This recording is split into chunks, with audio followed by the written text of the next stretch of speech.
हरे Krishna Krishna conscious books YouTube channel में आपका स्वागत है। हम रीड कर रहे हैं श्रील प्रभुपाद लीलामृत का द्वितीय भाग।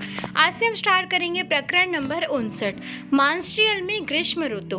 मानस्ट्रियल 3 जून 1968। मानस्ट्रियल में प्रभुपाद प्रायः महान वैष्णव राजा कुलशेखर द्वारा रचित एक संस्कृत प्रार्थना गाया करते। अपने कमरे के चारों ओर घूमते समय, अपने डेस्क पर बैठे हुए या घर घर में घूमते समय वे स्वयं गाते और अन्य लोग उन्हें सुनते। वे इसे संस्कृत मंत्र का उच्चारण करते, किंतु इसका राग उनका अपना होता, जो पंक्ति के अंत में मंद पड़ता जाता। कृष्ण त्वदीय पद पंकज पंचरांतम अद्वैवमे विषयतु मानसरा राजहंस प्राण प्रयाण समये कफवात पीते कंठावरोध नवीदो स्मरणम कुतस्ते। भारत में रहते हुए लगभग 20 वर्ष पूर्व प्रभुपाद ने इस तथा अन्य कई श्लोकों का अनुवाद तथा टीका अपनी बैक टू गॉडेड पत्रिका के लिए राजा कुलशेखर की प्रार्थना के रूप में की थी। अब 1968 की ग्रीष्म ऋतु में, जबकि वे 1 वर्ष पूर्व हृदयाघात से अभी स्वस्थ लाभ कर रहे थे, वे इस एक श्लोक को प्रायः गाते और इसका अर्थ उन तमाम भक्तों को समझाते जो सायंकाल उनके कमरे में एकत्र होते थे। हंसों में आदत पाई जाती है कि वे अपनी लंबी गर्दनें जल के भीतर कमल नाल के चारों ओर लपेट लेते हैं। अतः राजा कुलशेखर प्रार्थना करते हैं, हे कृष्ण, मेरा मन रूपी हंस आपके चरण कमलों के जाल में प्रवेश करें। वे इस क्षण ऐसा करने की प्रार्थना कर रहे हैं क्योंकि स्वस्थ रहते वे हरे कृष्ण कीर्तन कर सकते हैं और अपने मन को कृष्ण के विचारों में फंसा सकते हैं। इसलिए राजा कुलशेखर की इच्छा है कि वे तुरंत मर जाए, क्योंकि उन्हें भय है कि यदि वे मृत्यु के आगमन की प्रतीक्षा करेंगे तो उनका गला रूंध जाएगा, उसके शरीर के सारे तल बिखर जाएंगे और मृत्यु के समय गर गर की आवाज निकलेगी, तो फिर कृष्ण को स्मरण करना कैसे संभव हो पाएगा। किंतु प्रभुपाद का स्वास्थ्य सुधर गया था। वे जल्दी उठते, श्रीमद् भागवत बोल बोल कर लिखाते, प्रातःकालीन भ्रमण पर जाते और दोपहर में पूरा भोजन करते। वे विगत महीनों से काफी स्वस्थ थे। वे भोजन के बाद झपकी लेते, दोपहर के बाद वे तरबूज मांगते और शाम को वे अपने कमरे में भक्तों से मिलते या कीर्तन तथा व्याख्यान के लिए मंदिर जाते। रात्रि में लौटने पर वे चिवड़ा, तली मूंगफली, तले आलू तथा ककड़ी के फांक मारते। अतः श्रील प्रभुपाद ठीक थे। फिर भी कई बार वे अपने सेवकों से कहते, यदि मैं बीमार पड़ूं तो मुझे अस्पताल मत ले जाना, मुझे हरे कृष्ण का जप करने और मरने देना। 1968 की ग्रीष्म ऋतु विश्राम का काल था, जिसमें बाहरी कार्यक्रम नहीं थे। प्रभुपाद अपना अधिकाधिक समय प्रिंस आर्थर स्ट्रीट पर स्थित अपने कमरे में बिताते। यह कमरा मंदिर से 5 मिनट की दूरी पर था। अपने कमरे में वे यूनाइटेड स्टेट के विविध केंद्रों से आने वाले शिष्यों से प्रायः मिलते। कभी कभी वे सामने के मैदान में कुर्सी डालकर बैठते, आने वालों से बात करते या दिन चढ़े वे पुनः ड्राइव में वे बैठते और गौ सुंदर उनके मालिश करता। एक दिन जब वे धूप में बैठे थे तो कुछ शिष्य आए और उनके चरणों के पास जमीन पर बैठ गए। प्रभुपाद ने समझाया कि धूप बहुत कड़ी है, ऐसे भी ग्रह है जहाँ वृक्ष मीलों ऊंचे हैं और वे धूप के बल पर खड़े और सारे ग्रह धूप के सहारे हैं। ये इतनी शक्तिशाली है। कनाडा आने के कारणों में से एक यह था कि प्रभुपाद कनाडा तथा यूनाइटेड स्टेट दोनों में स्थायी नागरिकता चाहते थे। जब वे बोस्टन में थे तो उन्हें आव्रजन विभाग से मनाही का आदेश प्राप्त हुआ और उनसे देश छोड़ने के लिए कहा गया था। विगत 3 वर्षों से, जिसमें भारत में उनके 6 मासों के निवास को छोड़कर, प्रभुपाद ने अमेरिका में अपने रुकने की अवधि को अपने अस्थायी वीजा को किसी तरह बढ़वा लिया था, किंतु अब उन्हें स्थायी नागरिकता मना कर दी गई थी। उन्होंने मॉन्ट्रियल में बोस्टन के यूएस इमिग्रेशन के जिला निर्देशक को पत्र लिखा। आपने अपने मनाही आदेश में अनुच्छेदन 4 में स्पष्ट उल्लेख किया है कि आपका मनाही आदेश मेरे धार्मिक मंत्री होने के कारण नहीं था, अपितु आपके इस विवेक तर्क पर था कि मैंने यूएसए में आने के एक पखवाड़े के भीतर ही आवेदन पत्र प्रस्तुत किया था। फलतः मैं प्रामाणिक आव्रजन नहीं था। मैं नहीं जान पाया कि इस संबंध में मेरी ओर से कौन सी प्राविधिक त्रुटि हुई थी, किंतु मैंने ईमानदारी के साथ आपके कलकत्ता के अमेरिकी कांसुलेट तथा वॉशिंगटन स्थित अपने भारतीय दूतावास की सलाह लेने के बाद आवेदन पत्र दिया था और मेरे पास इसकी पुष्टि के पत्र है। आपने 3 मई 1968 की मनाही नोटिस में उल्लेख किया है कि इस निर्णय के विरुद्ध अपील नहीं की जा सकती। फलतः मैंने इस निर्णय के विरुद्ध अपील करना ठीक नहीं समझा, बल्कि मैंने आपके निर्देश अनुसार यूएसए छोड़ दिया। अब आपसे मेरी यही विनती है कि आप मुझे अपना मूल्यवान निर्देश दें कि आगे क्या करना है। ब्रह्मानंद ने न्यूयॉर्क से प्रभुपाद को लिखा, जिसमें वकील करके अपील करने की अपनी योजना का विस्तार से वर्णन किया था, किंतु प्रभुपाद को अब यूएसए के वकीलों पर संदेह था कि वे धन लेते हैं किंतु कोई फैसला नहीं कराते। अतः उन्होंने नया आवेदन करने के बजाय इस्कॉन के लिए धार्मिक मंत्री बनना उपयुक्त समझा। यद्यपि यूएस इमिग्रेशन के ने इस आधार पर उनके आवेदन को खारिज कर दिया था कि वे गलत आव्रजन पद पर थे, किंतु श्रील प्रभुपाद को संदेह था कि सरकारी अधिकारी भारतीय स्वामियों में अधिक रुचि नहीं रखता। मेरी समझ में यूएसए सरकार तथाकथित स्वामियों से अब चुकी है, क्योंकि उन्होंने लोगों को अनेक प्रकार से शोषित किया है। ये तथ्य है, और यदि मैं सरकार में होता तो मैंने भी इसी तरह से विचार किया होता। अतः इन मूढ़ स्वामियों के बारे में अब उनका अभिमत बहुत अच्छा नहीं है। ऐसी परिस्थितियों में स्वामी के रूप में प्रवेश पाना मेरे लिए कठिन होगा। यद्यपि मैं ऐसा मूढ़ स्वामी नहीं हूँ, किंतु हमें कर्म द्वारा यह सिद्ध करना होता है कि यह स्वामी उन स्वामियों जैसा नहीं है। यह टिप्पणी टेलीविजन कंपनी के श्री अलेन बर्क द्वारा की गई है। उन्होंने मेरा परिचय जनता को इस प्रकार कराया, ये असली स्वामी है, और उन्होंने मेरा सभी प्रकार से आदर किया।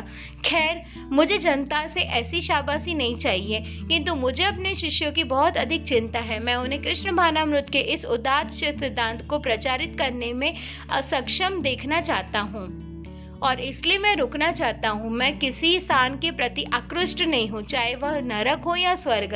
प्रभुपाद ने यूनाइटेड स्टेट में स्थायी नागरिकता की अस्वीकृति को कृष्ण की इच्छा तथा आशीर्वाद के रूप में स्वीकार कर लिया। अब यूएसए में फिर से लौटने के बजाय वे लंदन तथा यूरोपियन महाद्वीप जाएंगे। मुकुंद, श्याम सुंदर तथा सैन फ्रांसिस्को के अन्य शिष्यों ने प्रभुपाद से अनुरोध किया कि क्या वे लंदन में एक केंद्र स्थापित कर सकेंगे। श्रील प्रभुपाद ने 7 जून को उत्तर दिया, सन्यासी होने से मैं किसी एक स्थान में जमकर नहीं रह सकता और आपकी सेवाओं का सुख नहीं भोग सकता। ऐसी कृष्ण की इच्छा नहीं है।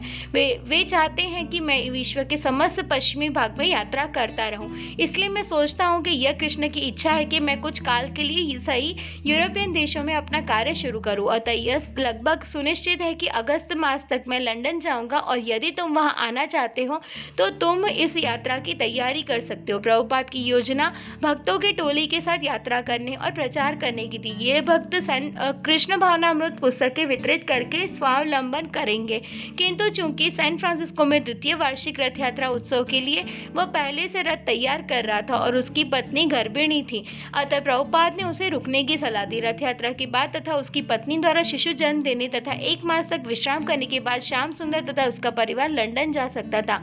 प्रभुपाद ने लिखा था कि मुकुंद भी आए। प्रभुपाद ने मुकुंद को लिखा, मैं फिलहाल इंग्लैंड जाऊंगा और वहां केंद्र स्थापित करूंगा, क्योंकि इसे बहुत पहले हो जाना था, किंतु यात्रा करने तथा यूएसए में स्थायी नागरिकता प्राप्त करने की अपेक्षा प्रभुपाद की पुस्तकों का प्रकाशन अधिक महत्वपूर्ण था। प्रभुपाद को लग रहा था कि पुस्तकें लिखना और प्रकाशित करना अपने गुरु के आदेश को पूरा करने की दिशा में उनका सर्वश्रेष्ठ योगदान था। अतः अब जब ब्रह्मानंद न्यूयॉर्क से भगवद गीता तथा श्री चैतन्य महाप्रभु की शिक्षाएं के गैली प्रूफ लेकर मानस्ट्रियल आया तो प्रभुपाद अत्यधिक प्रसन्न हुए। मैकमिलन कंपनी भगवद गीता का प्रकाशन कर रही थी और प्रभुपाद स्वयं जापान के दाई निपन के माध्यम से श्री चैतन्य महाप्रभु की शिक्षाएं प्रकाशित कर रहे थे। चूंकि ब्रह्मानंद ने मैकमिलन कंपनी से संपादकों से संपर्क स्थापित कर रखा था, अतः प्रभुपाद ने ऐसी विख्यात कंपनी द्वारा गीता के प्रकाशन की सफलता का सारा श्रेय उसे दे रखा था। दाई निपन से निपटने का कार्य प्रभुपाद ने ब्रह्मानंद को ही दे रखा था। दोनों ही पुस्तकें समय से छप रही थी और ब्रह्मानंद को संशोधित प्रूफ लेकर तुरंत न्यूयॉर्क वापस जाना था। ब्रह्मानंद, मैं श्री चैतन्य महाप्रभु की शिक्षाएं तथा भगवद गीता यथारूप दोनों ही के गैली प्रूफ दिखाने प्रभुपाद के पास आया था। मेरे पास इन दोनों के गैली प्रूफ आ चुके थे, अतः इन गैली प्रूफों को मिलाने के लिए प्रभुपाद के पास ले जाना एक अद्भुत बात थी। मैं वहां केवल कुछ दिनों के लिए गया था, शायद सप्ताहांत के लिए। प्रभुपाद ने स्वयं गैली प्रूफ पढ़े और अपने हाथ से संकेत बनाए। उन्होंने गैलियों का प्रूफ पढ़ा। सारा कार्य प्रभुपाद द्वारा किया गया। यह एक निजी कार्य जैसा था। निसंदेह इसे प्रभुपाद को परम प्रसन्नता हुई, क्योंकि वे चाहते थे कि उनकी पुस्तकें प्रकाशित हो जाए और हमने ऐसा करना शुरू कर दिया था। तो प्रभुपाद ने उन गैलियों की प्रूफ रीडिंग में बहुत मजा आया और उन्होंने मुझे वे प्रूफ सौंप दिए। यह अति अद्भुत बात थी। प्रभुपाद ने कहा, जब मेरी पुस्तकों में से कोई एक प्रकाशित होती है तो मुझे ऐसा लगता है कि जैसे मैंने एक साम्राज्य जीत लिया हो। पुस्तकें प्रकाशित होने से यूएस नागरिकों के प्रति हेतु प्रभुपाद की लड़ाई का कोई अर्थ होता था और इन प्रकाशित पुस्तकों के बल ही पर वे यूरोप का भ्रमण कर सकते थे। कृष्ण भावना भावी साहित्य उनका ठोस प्रमाण था कि उनका आंदोलन मनगढ़ंत या योगियों का रात्रि स्वप्न नहीं था। सरकारी नेता तथा विद्वान इन पुस्तकों को पढ़े, उन्हें छात्र समुदाय पढ़े, कोई भी बुद्धिमान व्यक्ति इसे पढ़कर प्रभावित होगा। ये पुस्तकें कृष्ण के महिमा मंडल तथा विश्व भर में कृष्ण की शिक्षाओं का प्रसार करने हेतु सशक्त विज्ञापन का कार्य करेगी। ये पुस्तकें त्रुटि तथा वंचकर्ता से प्रभावित सामान्य बद्ध जीवों की कल्पना से परे होगी। इनमें भगवान कृष्ण की शिक्षाएं एवं लीलाएं होंगी जो कि कृष्ण भावनामृत विज्ञान है और महान आचार्यों के परंपरा द्वारा प्राप्त है। ये पुस्तकें पूर्ण ज्ञान है। प्रभुपाद ने ब्रह्मानंद को आदेश दिया कि मॉन्ट्रियल रवाना होने के पूर्व वह अपने न्यूयॉर्क स्थित मकान से श्रीमद् भागवत के द्वितीय तथा तृतीय स्कंद की पांडुलिपि भेज दे। जब अक्टूबर में श्री चैतन्य की शिक्षाएं मुद्रित हो जाए तो वे पांडुलिपि को दाई निपान के लिए तैयार रखे। ब्रह्मानंद तथा अन्यों से अपने पुस्तक में बातें करते तथा हुए प्रभुपाद ने पुस्तकों की बिक्री को संगठित करने का कार्यभार सौंपा। पुस्तकों की कमी नहीं होनी चाहिए किंतु उनके शिष्यों को ही इन्हें बेचना होगा। जब प्रभुपाद भारत में अकेले थे तो उन्होंने अपनी पुस्तकों पर विद्वानों की संपत्तियां एकत्र की थी। विज्ञापन किया गया था और उन पुस्तकों को वितरित किया था, किंतु अब वे अपने शिष्यों पर आश्रित थे। वे उनकी पुस्तकों की महत्ता से अवगत थे किंतु उन्हें वितरित करने के साधन नहीं सूझ रहे थे। किंतु प्रभुपाद ने उन्हें आश्वस्त कर दिया था कि उनके निर्देशों को व्यवहार करने तथा परिणामों के लिए कृष्ण पर विश्वास रखने के लिए उन्हें सफलता मिल सकेगी। प्रभुपाद तथा ब्रह्मानंद ने संभवतः मॉन्ट्रियल में अपना निजी मुद्रणालय शुरू करने की योजना पर विचार विमर्श किया। चूंकि मुद्रण की लागत अत्यधिक थी अतः प्रभुपाद चाहते थे कि उनके शिष्यों में से कुछ शिष्य पुस्तक प्रकाशन की विधि सीख ले।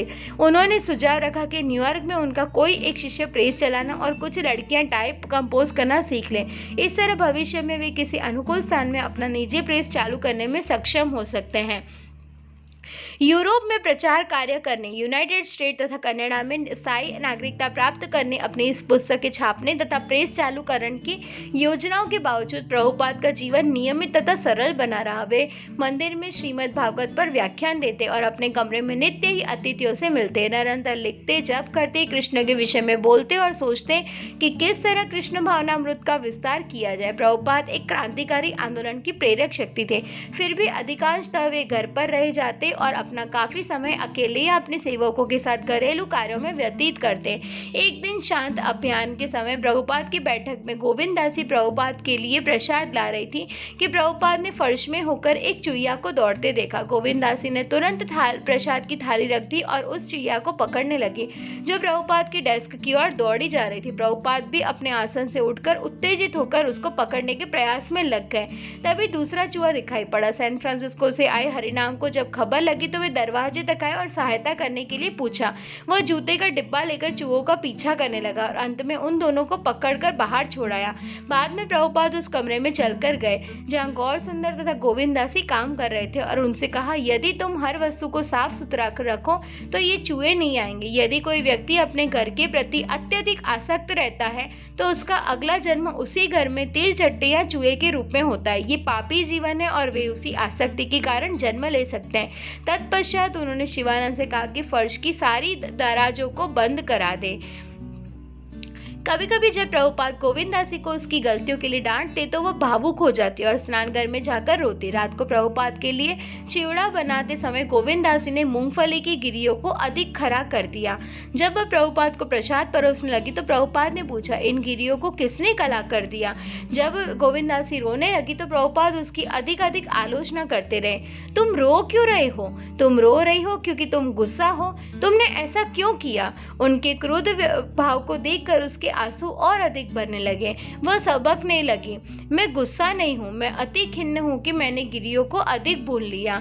एक बार गोविंद दासी ने बोलकर लिखाने वाली मशीन अपनी एक गुरु बहन को किराए पर दे दिया जिसने उसे तोड़ दिया। इस पर प्रभुपाद बहुत खींचे। अमेरिकी बालक तथा बालिकाओं, तुम धनी लोगों की संतानें हो, अतः तुम सोचते हो कि तुम किसी भी चीज को तोड़कर सड़क पर फेंक सकते हो और नई चीज खरीद लोगे।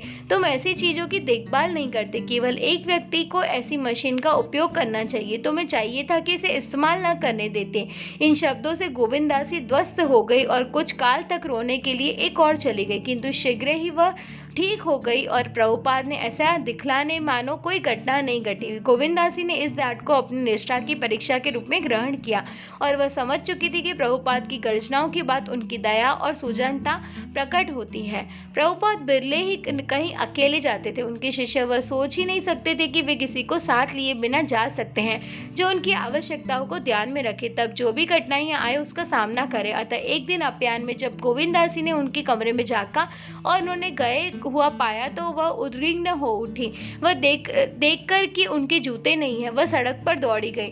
किसी भी दिशा में न देखकर वह कोने तक दौड़ गई, जहां उसने उन्हें कुछ दूरी पर टहलते देखा। जब अंत में वह उनके पास पहुंची तो हाफती हुई उसने पूछा, आप कहाँ जा रहे हैं? आपने क्यों छोड़ा? प्रभुपाद चुपके चुपके हंसने लगे और अपनी छड़ी के सहारे सींचे चलते रहे। उन्होंने कहा, मैं बैंक तक जा रहा हूँ, सब ठीक है, मैं शीघ्र ही लौटूंगा। गोविंदासी ने इस जल्दबाजी के लिए क्षमा मांगी। मैंने सोचा कि आपको अकेले नहीं जाना था क्योंकि आप बीमार रहे हैं। प्रभुपाद ने उलटकर कहा, तुम क्या जानती हो? अरे चिकित्सक, तुम अपनी दवा दो। और वे गोविंदासी के पीछे दौड़ते हुए आगे बढ़ गए।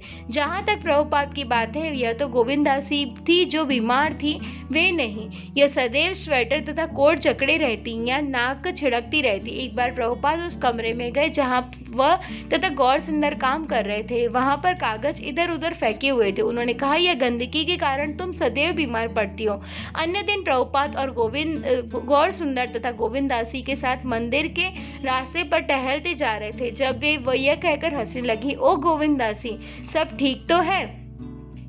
तुम सर्वोत्कृष्ट सचिव, सर्वोत्कृष्ट रसोइया हो और हर चीज में अच्छी हो। तुम्हारी एकमात्र योग्यता ये है कि तुम स्त्री हो, किंतु चिंता मत करो, अगले जीवन में तुम ब्रह्मचारी बनोगे।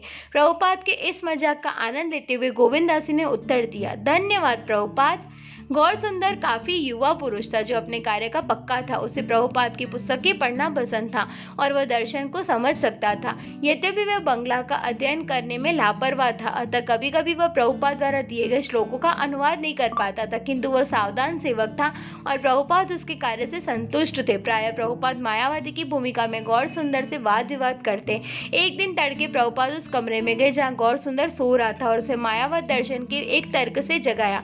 कृष्ण का व्यक्तित्व माया का उत्पादन होना चाहिए क्योंकि ब्रह्म को व्यक्तित्व से परे परिभाषित किया जाता है और गौर सुंदर को तुरंत इस तर्क का प्रतिवाद करना पड़ा। कभी कभी प्रभुपाद कहा करते थे कि अंततः गौर सुंदर तथा गोविंदासी को विश्व के किसी भाग में एक साथ यात्रा करके प्रचार करना चाहिए। कृष्ण भावनामृत को अनेकानेक स्थानों में चलाना होगा। प्रभुपाद ने यह सोच रखा था कि एक दिन उनका सेवक तथा सचिव दोनों नवीन केंद्र स्थापित करने बाहर जाएंगे। उन्होंने कहा, मेरे शरीर की रखवाली करना उतना महत्वपूर्ण नहीं है। एक दिन प्रभुपाद तथा गौर सुंदर दर्शन की बातें कर रहे थे, तब गोविंदासी रसोई घर में देर तक बर्तन तथा तश्तरियां धोती रही। बर्तन साफ करने की आवाज प्रभुपाद के कमरे में जा रही थी। प्रभुपाद ने आगाह किया, उसे यह सफाई का रोग है। मेरी पत्नी तथा पुत्री को भी यही रोग था। तुम्हें चाहिए कि यह बढ़ने न पाए, अन्यथा यह बद से बदतर हो जाएगा। एक बार मैंने अपनी पुत्री को विद्युत सॉकेट धोते हुए पकड़ा और उसने कहा, इसे अब फिर से मत करना, यदि तुम ऐसा करोगी तो मैं तुम्हें मार डालूंगा। अतः उसने वादा किया कि वह फिर से नहीं करेगी। जब प्रभुपाद मॉन्ट्रियल में थे तो उनके कई शिष्य उनसे मिलने यूनाइटेड स्टेट से आए। वे उनकी ओर से सेवा कर रहे थे, कुछ तो हजारों मील दूर पर थे। उन्हें मिलने की अंतःप्रेरणा उन्हें मॉन्ट्रियल तक यात्रा करने को बाध्य कर रही थी। कभी कभी ये आने वाले नवागंतुक होते जो प्रभुपाद के किसी मंदिर से जुड़ गए थे और उनके शिष्यों से उनके विषय में सुन रखा था, किंतु उन्हें कभी नहीं देखा था। निसंदेह प्रभुपाद सदैव प्रसन्न रहते जब उनके शिष्य अपने अपने पदों पर रहकर अपना अपना कर्तव्य निभाते रहते, किंतु वे तब भी प्रसन्न होते जब वे उनसे मिलने आते रहते। नंद किशोर, मैं कमरे के भीतर गया और श्री प्रभुपाद ने मुस्कान के साथ मेरा स्वागत किया और कहा, अमेरिकी वैष्णव। मैंने नमस्कार किया और बैठकर बातें करने लगा। मैंने सुन रखा था कि कृष्ण एक ही समय प्रत्येक जीव के हृदय में रह सकते हैं। अतः मैंने प्रभुपाद से पूछा कि यह कैसे संभव है। वे कहने लगे, जरा समझने की कोशिश कोशिश करो। अतः मैंने प्रयास किया, मैंने बल लगाया और आंखें तिरछाई, मानो सचमुच में समझने का प्रयास कर रहा था। और प्रभुपाद बोलते रहे, जिस तरह की सूर्य तुम्हारे सिर के ऊपर और मेरे सिर के ऊपर है और उसके सिर के ऊपर भी है जो हजारों मील दूर हो सकता है, ऐसा इसलिए कि क्योंकि सूर्य महान है, इसी तरह कृष्ण इतने महान है कि वे एक ही साथ सारे जीवों के हृदयों में हैं। और मैं समझ गया। उन्होंने कहा, समझने की कोशिश करो। और चूंकि मैं सुन रहा था इसलिए मैं समझ गया। मैं समझने का प्रयास कर रहा था और मैं एक शुद्ध भक्त में से सुन रहा था। और जब मैं उनके कमरे से निकल रहा था तो उन्होंने अपना दाहिना हाथ हवा में लहराया और फिर हंसते हुए उसी समय आराम में बैठ गए। उन्होंने कहा, हरे कृष्ण का जप करना, हरे कृष्ण कर कीर्तन करना।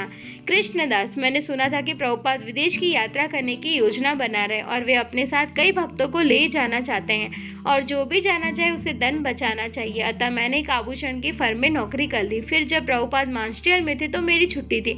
उद्धव तथा मेरी छुट्टी एक ही समय थी। हमने एक दिन नाश्ते के समय तय किया कि प्रभुपाद को मिलने मांस्ट्रियल चला जाए। 1 घंटे में हमने अपना सारा सामान बांध दिया। सूट पहने हम सैन फ्रांसिस्को से न्यूयॉर्क 3 दिनों में पहुंचे। जब हम मांस्ट्रियल पहुंचे तो गौर सुंदर ने कहा, प्रभुपाद दोपहर का भोजन करने वाले हैं, क्या आप लोग उसका साथ देना चाहेंगे? हमने हाँ कर दी। उद्धव तथा मैं भीतर गए और प्रभुपाद तुरंत अत्यधिक कृतज्ञ हुए कि हम इतनी दूर से उन्हें देखने आए हैं। किंतु चूंकि हम काफी विलंब से दोपहर का भोजन करने आए थे इसलिए 2 अतिथियों के लिए पर्याप्त प्रसाद नहीं था। अतः गौर सुंदर ने सर्वप्रथम प्रभुपाद को परोसा और हम खाली प्लेट लिए वहीं बैठ गए। तब प्रभुपाद ने पूछा, इनके भोजन का क्या हुआ? गोविंदास जी हमारे लिए चीज लाने गए और प्रभुपाद ने मुझसे कहा, तुम बहुत दुबले पतले हो, तुम रुग्ण लगते हो, तुम्हें अधिक खाना चाहिए। अतः उन्होंने अपनी प्लेट का कुछ भोजन मेरी खाली प्लेट में डालकर कहा कि इसे खाओ। उन्होंने कहा कि तुम प्रतिदिन 6 चपातियां खाया करो। उन्होंने मुझे पूरा आहार खाने के लिए कहा जिससे मेरा भार बढ़ जाए। दोपहर के भोजन के समय कमरे में एक चूहा घुस आया जिसे गौर सुंदर ने पकड़ लिया। प्रभुपाद ने मजाक किया कि वह चूहा किस तरह पूर्व जन्म में भक्त था और इस जीवन में वह फर्श पर पड़े प्रसाद को खाने आया है। इसके बाद हमने नमस्कार किया। मैंने अपना सिर प्रभुपाद के चरणों पर नत किया। वे उठे और उन्होंने हम लोगों के सिरों को सहलाया। जेफरी हिक, जगदीश दास। जब मैं प्रभुपाद के घर में घुसा तो मुझे अति चमत्कारिक अनुभूति हुई। वहां पर कीर्तनानंद महाराज तथा हयग्रीव नव वृंदावन के विषय में बात कर रहे थे। वे बातें कर रहे थे कि उन्होंने कुछ जमीन खरीदी और प्रभुपाद उन्हें प्रोत्साहित कर रहे थे। मैं पीछे बैठकर सारी बातें सुन रहा था। प्रभुपाद की उपस्थिति अति सशक्त थी। मैं लघु अनुभव कर रहा था और मुझे ऐसा लग रहा था कि वे मेरे विषय में सब जानते हैं और मैं स्वयं को बड़ा होने का स्वांग नहीं रच रहा था। यद्यपि इसके पूर्व मैं स्वयं को कुछ प्रगत सोचता था, किंतु प्रभुपाद के सामने मैं नहीं बन सकता था क्योंकि मैं जानता था कि वे मेरे बारे में सब कुछ जानते हैं और वे मेरी मानसिकता समझ सकते हैं। इसलिए मैं मुंह नीचे किए बैठा रहा। कभी कभी मैं उनकी ओर देख लेता था। मैं लगभग आधे घंटे तक प्रभुपाद के कमरे में रहा। मैं कुछ कहना चाहता था किंतु मैं समझ नहीं पा रहा था कि क्या कहूँ। अतः अंत में जब सभी आने वाले थे मैं प्रभुपाद को बताया कि मैं नित्य 16 माला जप करता हूँ। अतः मैं आशा करता हूँ कि आगे चलकर दीक्षित हो सकूं। उन्होंने मांस्ट्रियल मंदिर में मेरे रुकने का स्वागत किया। जवाब देते समय मैं घबरा गया। वैकुंठनाथ, मैं काफ़ी चिंतित था क्योंकि मैं तुरंत का अपना ड्राफ्ट बोर्ड फिजिकल से लौटा था, किंतु जैसे ही मैं प्रभुपाद के कमरे में गया मेरी सारी चिंताएं छूमंतर हो गई। उनके समक्ष आते ही मैंने सोचा ये कितने अद्भुत है। उनकी उपस्थिति में आध्यात्मिक सत्य असली बन जाता है। शिवानंद, मैं प्रभुपाद से मिलने मांस्ट्रियल आया था, किंतु गौर सुंदर तथा गोविंदास जी नहीं चाहते थे कि प्रातःकालीन भ्रमण में उनके साथ अनेक भक्त जाएं। एक दिन मैं अकेले भ्रमण के लिए निकला था, तभी प्रभुपाद से मेरी भेंट हो गई। वे मेरे पास चलकर आए और बोले, जब हम घूम रहे थे तो मैंने प्रभुपाद से उल्लेख किया कि मैंने यूरोप के अनेक स्थानों तथा पूरे अमेरिका में यात्रा की है। उन्होंने कहा, ओह हाँ, तुम्हें इन स्थानों में जाना चाहिए और मंदिर खोलना चाहिए। उसी समय प्रभुपाद ने अपने कुछ शिष्यों से लंदन जाकर मंदिर खोलने के लिए कहा। मैं प्रभुपाद के साथ साथ चल रहा था और हम सड़क पार करने जा रहे थे कि प्रभुपाद ने मुड़कर मुझसे कहा, भगवत गीता में कृष्ण कहते हैं कि जो कोई मेरे भक्तों में भगवत भगवत गीता की मेरी शिक्षाओं का प्रचार करता है वो मुझे अति प्रिय है और उससे बढ़कर मुझे और कोई प्रिय नहीं है। फिर प्रभुपाद ने कहा, हमारा कार्य है कृष्ण के प्यारे बनना। इसमें मैं सोचने लगा कि मुझे कहीं न कहीं कोई केंद्र खोलना चाहिए। संध्या समय भक्त तथा अतिथिगण प्रभुपाद के कमरे में उनके साथ बैठने के लिए भीड़ लगाते थे। गौर सुंदर तथा गोविंद दासी का प्रयास होता था कि प्रभुपाद से मिलने कम से कम लोग आए, किंतु उनकी यह रोक बहुत प्रभावशाली नहीं हुई और कभी-कभी प्रभुपाद स्वयं इस रोक का उल्लंघन कर देते। प्रभुपाद को मंदिर की अपेक्षा अपने कमरे में अधिक आराम मिलता और वे हंसते तथा तमाम बातों के विषय में बताते। ब्रह्मानंद प्रभुपाद बात करते रहते, प्रायः कोई प्रश्न नहीं पूछा करता। वे स्वयं किसी शिक्षक पर बैठकर बातें करते। ये बातें कभी कृष्ण के विषय में प्रत्यक्ष नहीं होती थी, अपितु वे भारत के में जीवन के बारे में या किसी अन्य विषय पर विभिन्न बातों का उल्लेख करते। वे आश्वस्त होना चाहते थे कि हर एक को प्रसाद मिल चुका है।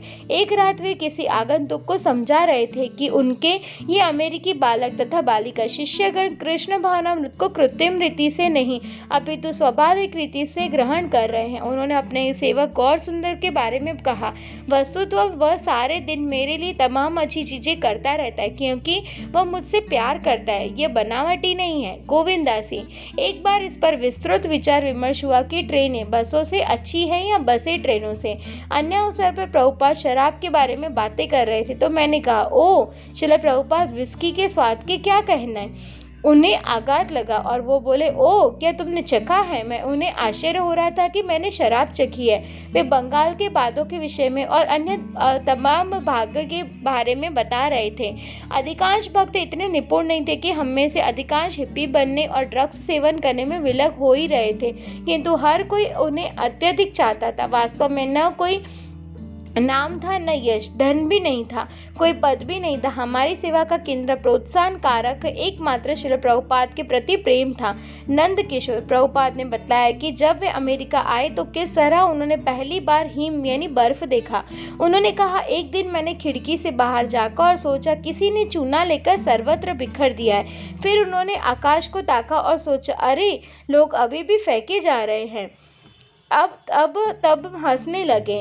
मुझे विश्वास ही नहीं हो रहा था कि उन्होंने अभी कभी बर्फ गिरती यानी हिमपात नहीं देखा। वे शिशुवत थे। वे ऐसी चीजें इतने सुंदर ढंग से कहते मानो कोई अबोध शिशु हो कि मेरे मन का रहा सहा संदेह उनकी अभिव्यक्ति की सुंदरता से छूमंतर हो गया। सत्यभामा प्रभुपाद ने कलकत्ता के एक व्यक्ति की कहानी सुनाई जो किसी मोटर कार की बनावट के बारे में केवल उनके बारे में सुनकर बता सकता था। मेरे विचार से प्रभुपाद कोई महत्वपूर्ण दार्शनिक बात कर रहे थे, किंतु मैं उस बात को भूल गया। उस व्यक्ति के दोस्त ने अन्य व्यक्ति की निर्णय शक्ति की परीक्षा कारों की ध्वनि के आधार पर लेना चाहता था। अतः वे दोनों कलकत्ता की सड़क के किनारे पर खड़े हो गए। मित्र ने उस व्यक्ति की आंखें बंद कर ली और जैसे ही उधर से कोई कार गुजरी तो उसका पहचान लेता। यह कैडिलैक है, यह बुइक है। तब एक गधा उधर से गुजरा जो कुछ कंस्टर लादे था और उस व्यक्ति ने कहा, अरे ये तो फोर्ड है। कृष्णदास तथा उद्धव ने प्रभुपाद को सैन फ्रांसिस्को रथ यात्रा के बारे में बताया। उन्होंने समाचार पत्रों की कतरा ने उन्हें सौंपी। प्रभुपाद ने जोर जोर से शीर्षक पढ़े। SF परेडो ने हिंदू ईश्वर कृष्ण का स्वागत किया। इसमें भक्तों द्वारा 2.5 टन की गाड़ी पर रथ यात्रा उत्सव मनाने के विशाल चित्र को देखकर ये समाचार पत्र कृष्णदास को पकड़ाकर कहा, इसे पढ़ो। लेख को सुनकर प्रभुपाद ने भक्तों की विशेष रूप से श्याम सुंदर तथा जयानंद की प्रशंसा की कि उन्होंने इतना आकर्षक रथ बनाया और ऐसा सफल पर्व मनाया था। तत्पश्चात प्रभुपाद अपने नए आंदोलन के अंतर्गत अन्य सफलताओं की बातें करने लगे। उन्होंने यह रिपोर्ट सुन रखी थी कि सैन फ्रांसिस्को में तमाल कृष्ण ने भक्तों को प्रति दिन बाहर जाकर हरे कृष्ण कीर्तन करने के लिए संगठित किया है और उन्होंने एक ही दिन में बैक टू गॉडहेड पत्रिका की 100 प्रतियां बेच दी। उन्होंने कहा कि न्यूयॉर्क तथा बोस्टन में भी भक्त बाहर जाकर कीर्तन करते हैं, पत्रिकाएं वितरित करते हैं और दिन भर में $40 तक एकत्र कर लेते हैं। अपने कमरे में एकत्र शिष्यों से उन्होंने कहा कि उन्हें विश्व के महत्व महत्वपूर्ण शहरों में सार्वजनिक कीर्तन करना चाहिए। उन्हें मृदंग तथा करताल लेकर कहीं भी कीर्तन करना चाहिए और श्री चैतन्य महाप्रभु का आशीर्वाद प्राप्त करना चाहिए। इस तरह से उनकी संख्या बढ़ेगी। प्रभुपाद ने उनसे कहा, यदि तुम एकांत स्थान में अकेले रहकर अपने निजी लाभ के लिए योगाभ्यास करना चाहते हो तो यह अति उत्तम है, किंतु यदि कृष्ण भावनामृत का प्रचार करके अन्यों की सहायता करना चाहते हो तो यह उससे कहीं बढ़कर है। प्रभुपाद ने कहा कि यद्यपि कृष्ण भावना भावित व्यक्ति अपने लिए उतना चिंतित नहीं रहता, किंतु वह उन तमाम लोगों के लिए जो मोह की सभ्यता के अंतर्गत इंद्रिय तृप्ति में संलग्न रहते हैं अधिक चिंतित रहता है, जो कृष्ण भावना भावित नहीं है। महान आचार्य जीव गोस्वामी का उदाहरण देते हुए प्रभुपाद ने कहा, जो भक्त वृंदावन में बैठकर हरे कृष्ण कीर्तन करना चाहता है उसे केवल 1 या 2 शिष्य बनाने चाहिए, किंतु एक मिशनरी जो सारे संसार में कृष्ण भावनामृत का प्रचार करता हो उसे अधिक से अधिक शिष्य बनाने चाहिए। प्रभुपाद ने अपने कमरे में भक्तों को संबोधित किया, आप लोग दीक्षित हो रहे हैं, अतः आपको इसे अपना उत्तरदायित्व तथा कर्तव्य समझना चाहिए कि इस संदेश का प्रसार किया जाए, नियमों का कड़ाई से पालन किया जाए और शुद्ध वैष्णव बनकर सारे विश्व में प्रचार किया जाए। इसकी परवाह मत कीजिए कि आप कहाँ सोएंगे या क्या खाएंगे, कृष्ण ये सारी चीजें उपलब्ध कराएंगे। आपको सेवा कार्य में निष्ठावान बनाना है, बस आप निष्ठावान बने। गोविंदास जी ने हाथ उठाकर पूछा, प्रभुपाद शरणागत होने का वास्तविक अर्थ क्या है? प्रभुपाद ने उत्तर दिया, शरणागत होने का अर्थ है यह जानना कि मैं कुछ नहीं हूँ। जैसे ही प्रभुपाद बोले गोविंदास जी ने उत्तर लिख लिया, क्योंकि वह इमला लेने में अभ्यस्त थी, जबकि अन्य भक्त जो प्रभुपाद के डेस्क के चारों ओर फर्श पर बैठे थे कुछ दरवाजे के पास खड़े थे कि वे ध्यानपूर्वक सुन रहे थे। प्रभुपाद बोलते रहे, मुझे यह जानना चाहिए कि मैं शुक्र के मल से भी तुच्छ हूँ और कृष्णा आप तो सब कुछ है, सर्वस्व है। यह बहुत कठिन है, हमें लाखों आइजक न्यूटन तथा आइंस्टाइन मिल जाएंगे, किंतु विरला कोई कृष्ण का शरणागत मिलेगा, क्योंकि यह अति कठिन है। आप जब तक सोचते रहते हैं कि वह मुझसे अधिक विद्वान है या मैं उससे बड़ा विद्वान हूँ, यह भौतिक है। आपको समझ लेना चाहिए कि मैं नगण्य हूँ, अतः शरणागत हूँ। एक नया लड़का जो श्री प्रभुपाद की कक्षा में सम्मिलित होता जा रहा था, उसने पूछा, ऐसा क्यों है कि कभी कभी मैं जैसा आप कह रहे हैं शरणागत अनुभव करता हूँ, किंतु फिर मैं भूल जाता हूँ। प्रभुपाद, ये माया है, माया के साथ यह हमारा संग्राम है। हम माया के साम्राज्य में है, अतः हमें युद्ध करना ही है। जन्म तथा मृत्यु समुद्र की भांति है, न जाने कितने ब्रह्मांड और न जाने कितनी योनियां हैं और हम जन्म जन्मांतर देहांतरण करते रहते हैं।